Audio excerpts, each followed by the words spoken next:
Akiria hĩndĩ ya igongona rĩa kũrugũria muthako wa karate, Joen Duesberg kuma bũrũri-inĩ wa Netherlands augĩte taranda cia ciana ihĩmbĩrio na gĩkĩro kĩnene na kũrĩa orĩtie aciari gũtwaraga ciana cikaro-inĩ iria irĩ mahotithagia gũtwarithia na mbere taranda ciao. We have about 30 children who are training and who are going to school. And we hope that will be more in the future. Johan nĩorĩtie aciari gũtũmaga ciana center-inĩ ĩno amu matuĩ kũrĩa ciana ciao igeraga ciarĩkia kuma thukuru na center ĩno nĩ ĩmwe ya cikaro iria ikoragwo na umithio mũnene mũtũrĩre-inĩ wa ciana ciao. But now they have a place to hang around, to sport, to study. There's a library over here. So we try to keep them off the streets also.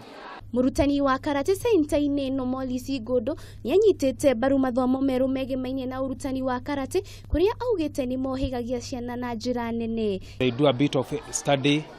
They are more sharper. They are more sharper. Even when they are studying, you will see a person who is training karate is more sharper maybe than the other. Because sports open the mind. Ngiribotera Kameme TV, chitagwo Wanjiru wa Foro.